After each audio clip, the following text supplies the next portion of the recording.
Do you know how much money you're going to make next year?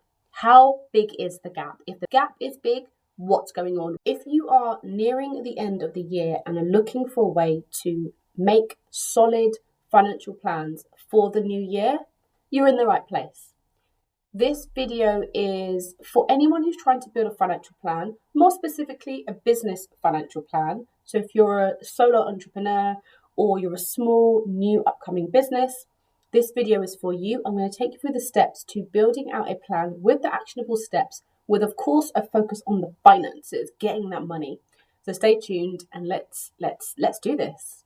If we've not met before, my name is Krystle McGilvery. I'm the founder of a company called Mind Over Money. I'm a chartered accountant, I'm a behavioural change catalyst, and I work with people like yourselves all the time to help you get better at money, get better in your business, and ultimately grow and be successful. Okay, let's go. Now, when we think about financial planning, we think of boring, dry, not very exciting, right? But financial planning is the bedrock of achieving your goals and actually growing financially in your business. And it's because you get laser focused and very clear about what you're doing and how you're going to do it. So here we're going to go through each of those steps, starting with getting clear about what it is you're trying to do, the goal, milestones, measuring, etc. We'll go through it all. Now stay tuned, because at the end I'm going to share an extra little nugget about leveraging the things you have access to so you can really capitalize on the opportunities that are in your space right now and use them next year. Do you know how much money you're going to make next year? Now, this is a question I put to all of my founders, and most of them are like, I don't know, I can't guess, I can't figure that out, I'm never going to know. And I always challenge that, because you totally can know. And the way you know is by getting really clear about what it is you want to achieve and how you can achieve that, literally broken down to the specific steps you need to take to achieve it.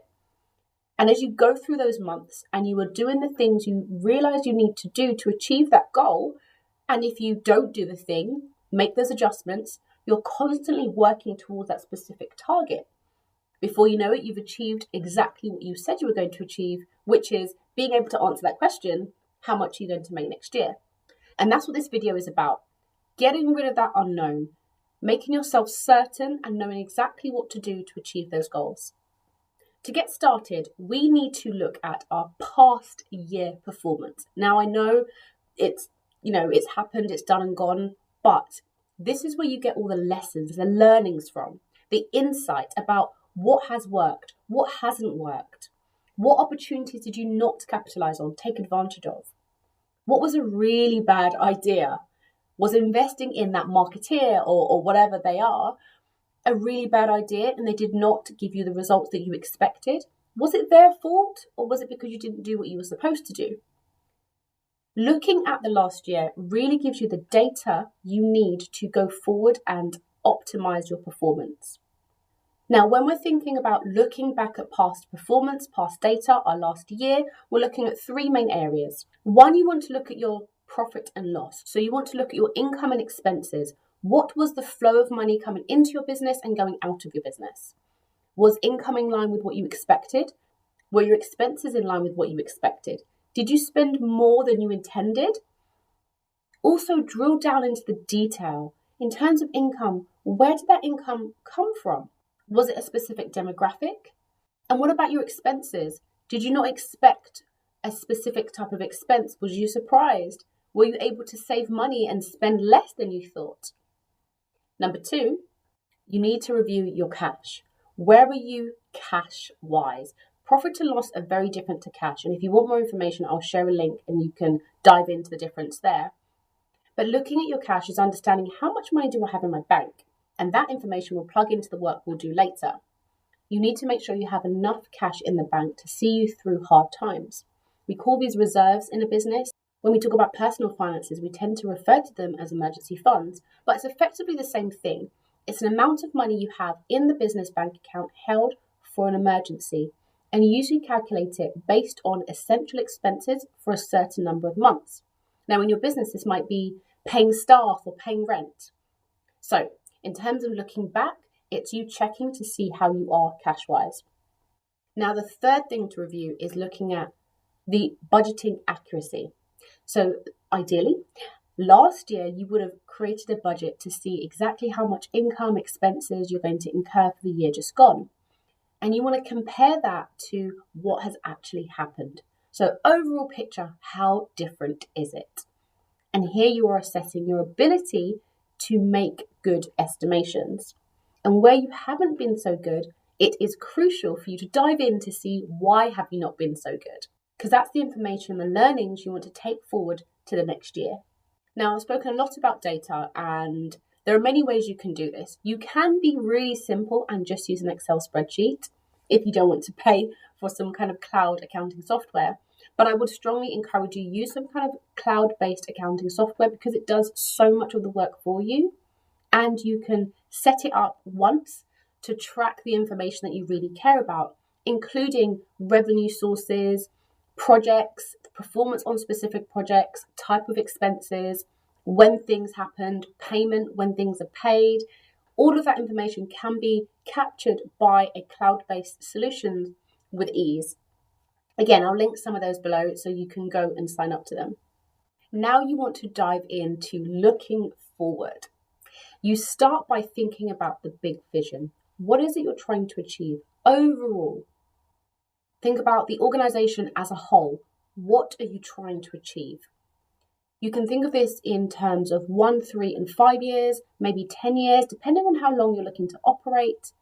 Then you want to scale it right back down to the next year. Now, this leads in very nicely to your goals. Now, if you're clear about where you want to go in the next 12 months, you can then identify key specific goals that you want to achieve in the next 12 months. Now, we've all heard about SMART goals. If you haven't, I'll share a link below that you can read up a bit more on that. But in essence, when it comes to goal setting, you want to make sure those goals can be carried through to actions. And those actions can be cross-checked against those goals, and you can tick, yes, I've achieved that goal. For example, you may have a goal of increasing profit by 20% next year. That allows you to look at your data, look at your performance, look at your profit and loss, and see, okay, how much is that cash-wise? Then you can work your way through identifying how you will achieve that goal, which is what we'll go into next. Locke and Latham have a unique goal-setting theory, which is quite interesting and helpful when it comes to you creating your goals. They have a set of criteria that your goal must meet. The first being clarity. Make sure your goal is very clear and not vague. Ideally, your goal needs to be challenging. Now, I know many run away from things that are difficult. This is where procrastination comes from. But your goal needs to be challenging. It needs to make you push ever so slightly outside of your comfort zone, so you're motivated to give it a go and succeed. You must be committed to the goal. It has to connect with you in some kind of way. So if this is your organization and you have the big vision at the forefront, your goal needs to come off the back of that to ensure you're committed. Now, you need feedback. Now, feedback is a fancy way of basically saying track your progress. Make sure you're actually walking the path towards achieving your goal. Consider complexity. It needs to not be overcomplicated, overwhelming, such that you are paralyzed and don't do anything. It needs to be simple enough that you can achieve it. Finally, make sure you document your vision and your goal. Actually, everything that we talk about in this video, you need to document. You need to have it written down, recorded, so you can cross-check and ensure you are following that path. Let's dive into strategy. What we're talking about here is the route you are going to take to achieve the goal we just discussed. So earlier I mentioned you might want to increase your profits by 20%. That's a great goal in the next 12 months. But how are you going to do that? Now, we're talking about finances. Earlier, you would have looked at your past performance to see what has worked well, what hasn't worked well, where did you make the most money and why. So now when we're looking at our strategy to increase our profit by 20%, we can use that information. We can dive into, okay, what products and services generated the most profit? Could you double down on that part of your business? Could you identify ways to sell more of that service or product and increase your profits by 20% in the next 12 months? There are other ways you can increase your profits by 20%. You might decide to bring on a new complementary offer to what you already sell and upsell that to your customers. So the existing customers you have or people that buy from you would now be spending more money by buying a secondary item. Or you might increase marketing efforts in a certain area to try to saturate that market a bit more to increase your profits. This topic in itself is a separate video, and I'll do one of those later. But the key is, after you have your goal and you know exactly what you're trying to achieve, you need to figure out how you're going to do it. What path are you going to take? What route are you going to take? I'm sure you have many ideas about things you can do, but getting really granular about the financial impact and the one you're going to choose is really crucial. Now we need to plan this out financially. So, say in terms of strategy, you've decided that you're going to increase marketing in a certain area so you can sell more of a specific product or service that you've identified is really profitable. We now need to build that financial plan. So this is when we go to our profit and loss and we detail for the next 12 months what we expect or want our income to be. What will your expenses be? What will be the cost of sale? For example, a quick tip, if you are spending more on marketing, your marketing budget is likely to be higher. Also, remember to think about seasonal fluctuations or any other reasons that throughout the year, your spend or your income, your revenue generated may change. Maybe what you're selling tends to have a low period during the summer months when everyone's on holiday, or maybe it's really high. Maybe you sell something to do with travel, and actually during June to October is when you generate the most in your business. Consider that when you're doing your financial plan. This will help you be realistic about your efforts and the activity you should do for each of those months throughout the year. If you're not sure how to build a financial plan, again, I'll link below a link to a resource that has a couple of videos talking you through how to build your financial plan. Okay, we are nearing the end and I'm very sad because I'm enjoying this topic very much. Next, we want to talk about the tactics, the actual things you're going to do, the actions you are going to take to achieve that goal, following that strategy and the plan you just outlined. What are you going to do every day, every week? And let me give you some simple examples. So say you are going to increase spend on marketing. Okay, how are you going to do that? What kind of marketing are you going to use? Are you going to pay an agency to do XYZ campaigns throughout the year? Are you going to pay for Google ads? Are you going to invest in doing events? What are you specifically going to do? How many are you going to do it? What do you need to make that real? Do you need a dedicated person to implement that? Okay, if that's the case, when are you going to bring that person into the business? How often? Get really granular about what you're going to do for the sake of that increased marketing effort. On the previous stage, when you were doing your financial forecast and you saw what your profit was for the last year and used that to give you the information about how much profit you were going to generate in the next year, you're going to use that information here. So say last year your profit was £100,000. You now might be wanting to generate £120,000 of profit, 20% increase. Considering the financial plan you've just created, split over 12 months, you're now going to have the data, the information to show you how much profit you are expecting to generate every single month. You're also going to have the information of how much income you are expecting to generate every single month and the associated costs. Now, your specific action would be to track that. Before that, it would be to make sure you are generating that income. So all the activities you was doing before to generate your income, you're doing that and doubling down. The key here is paying attention to tracking your performance. Now, this brief segment is about contingency planning, and it is very crucial when you are running a business, and especially if you are aggressively trying to increase revenue or grow. Now, there are a few things you need to consider when it comes to contingency planning. One, I think I mentioned already, which is about building an emergency fund or reserve, as you'd call it in a business. So this is making sure you have the cash available in your business for sustainability and ensuring you are stable and safe. So, for example, you might consider what are those crucial expenses that the business, will incur in the next 6 months, say, like I said, maybe rent, maybe staff. How much is that every month? And maybe work out what that is for 6 months, and you want to build up your reserves to be that amount, just in case something happens in the market or in your business and you're unable to generate the income as you've planned. You've got that cash there just in case.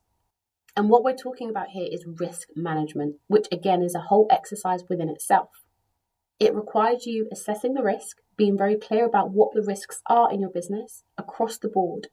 It could be reputational damage, damage to stock, tech damage.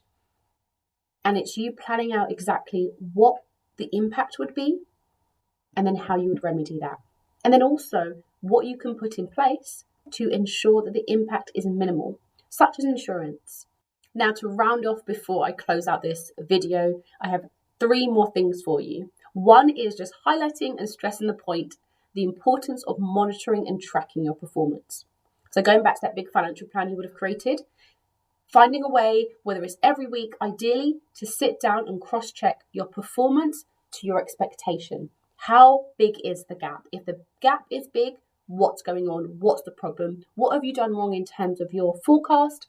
Or actually what has happened that is not quite worked out in your day-to-day activities? Maybe you've missed a trick. Maybe something's happened in the office. Why is there a big gap? And as soon as you can, remedy that so you can get back on track and achieve those goals. This does not take away from the importance of being agile and flexible. Now, things change all the time. Things change in the business, things change in the market, in the economy, and the impact can be significant for your business. So this does require you to think creatively and have maybe a team, a board of advisors who can help you through the difficult times and help you make those smart decisions. To quickly summarize what we've covered, and I'll share that last tip about leverage. We've spoken about looking back at our past performance to make sure we have absorbed and soaked up all of our wins, what didn't quite work out, and opportunities that we can take advantage of in the year coming. We then thought about our big vision. What is it we're trying to do exactly? Our goals, specifically, what are we trying to achieve and how are we trying to achieve them when we now talk about the plan? And finally, those specific tactics, the steps you're going to take every day, every week, every month to make sure you achieve those goals which are in line with your vision. Finally, we went on to talk about risk management and having an emergency fund or reserves just in case. Now, in terms of leverage, here we're talking about taking advantage of the things that are around you to capitalize and propel your business. Now, this could be things like tech solutions. We're talking about Notion, Asana, Zapier. All these allow you to do things at a blink of an eye with automations and help you save time in your business. Make sure you're utilizing things such as cloud-based storage like Google Drive or OneDrive instead of saving things on your desktop. It gets messy, confusing, and if you're starting to build your business, it's harder to share information. Whereas if you have a cloud-based solution, everybody can access the right place given the permissions you set. Now, I hope you found that useful. Do check out the links I've shared below, again, to help you plan for your coming year of financial success. Of course, subscribe, like, do share with your fellow business owners. Let them get the information they need, which isn't commonly readily available. Until next time.